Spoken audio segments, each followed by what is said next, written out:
tahu macam mana perasaan aku sakit. Sakitnya perasaan aku ni. Siapa yang tahu? Siapa tahu? A few moments later.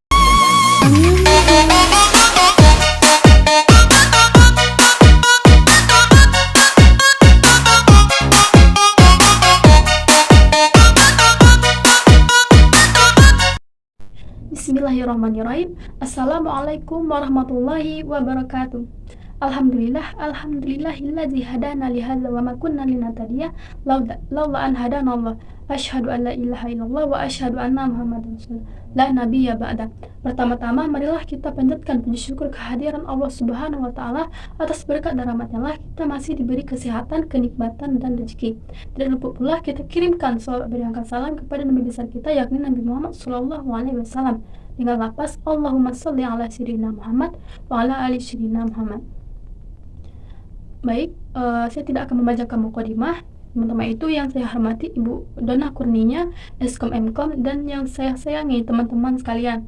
Baik, saya di sini mewakili kelompok kami yaitu kelompok 3, di mana kami ini terdiri dari 5 orang. Yang pertama itu Zeti Nurhaliza, Asintia Sandra, Alisha Dwi Putri, Respinelda, dan saya Asri Indasari.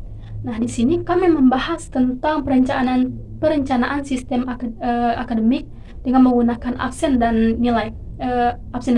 Maksudnya. Nah, itu kami ini merencanaannya di SMA 1 Bukit Tinggi dengan menggunakan berbasis web gitu. Nah, baik, di sini kita langsung aja ke materi, dan materinya karena saya tidak akan menjelaskan secara panjang lebar, di mana di sini saya akan menjelaskan tentang yang penting saja, yang inti-intinya saja. Saya akan menjelaskan tentangnya singkat gitu. Baik, kita langsung aja masuk kepada materinya. Yang pertama itu perencanaan sistem, di mana perencanaan sistem ini seiring berkembangnya zaman tentunya sistem itu semakin berkembang, di mana suatu sekolah itu juga membutuhkan sistem berkembang gitu, pengelolaan data berkembang.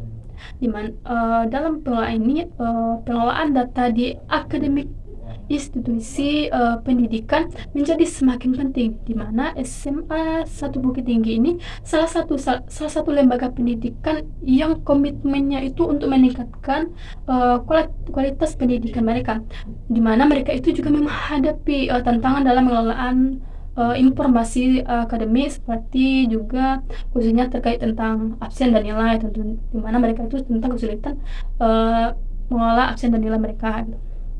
Terus tujuan dari sistem perencanaan sistem ini. Tujuan dari perencanaan sistem ini adalah meningkatkan efisiensi pengelolaan data. Tentunya kita meningkatkan efisiensi pengelolaan data dalam pengelolaan absen ataupun nilai tadinya. Terus meningkatkan akurasi data mereka juga.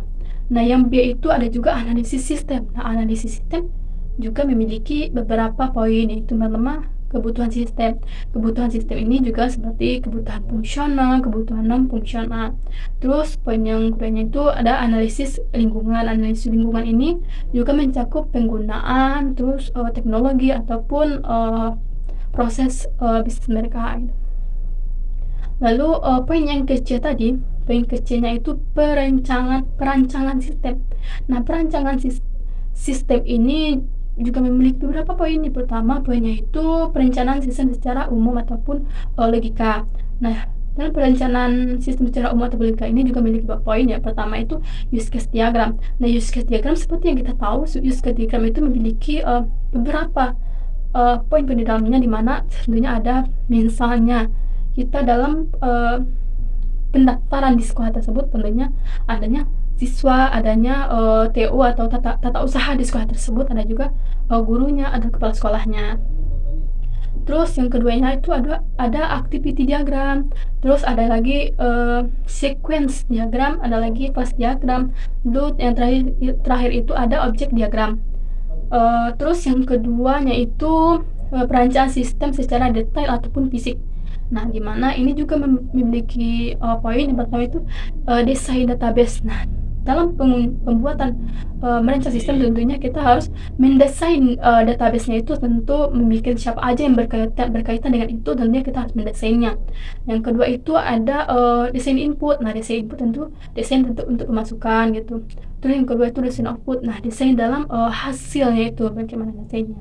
Yang kedua itu implementasi. Nah, implementasi ini juga memiliki beberapa poin. Yang pertama itu aplikasi-aplikasi yang mereka gunakan. Nah, dalam pembuatan di mana dalam pengelolaan akademik absen untuk menilai tentunya memiliki aplikasi. Nah, aplikasi yang pertama itu adanya text editor atau IRD seperti dengan Visual Studio Code itu. Terus ada juga framework, library, frontend. Nah, poin yang keduanya itu adalah langkah pembuatan aplikasi.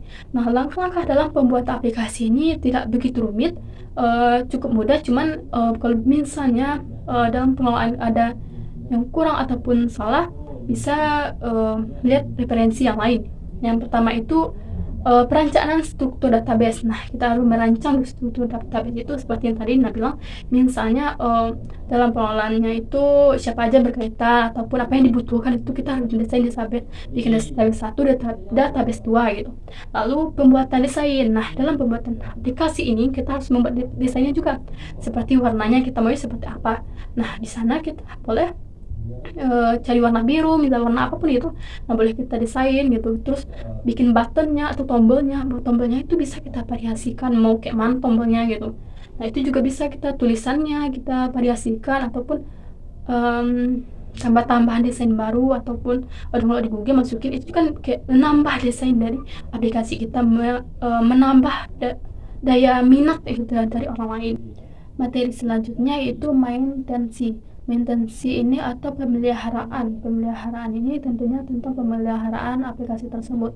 Nah, ini merujuk pada serangkaian kegiatan yang dilakukan untuk menjaga dan memperbaiki suatu sistem seperti perangkat ataupun instruktur agar tetap berfungsi dengan baik. Poin selanjutnya itu ada poin yang ke A itu ada sosialisasi sistem. Sosialisasi sistem ini ada sosialisasi sistem bertujuan untuk memastikan bahwa pengguna itu memahami secara penggunaan sistem yang telah kita buat sehingga dapat memaksimalkan tentang manfaat dari aplikasi tersebut. Yang poin ke B itu ada perawatan sistem.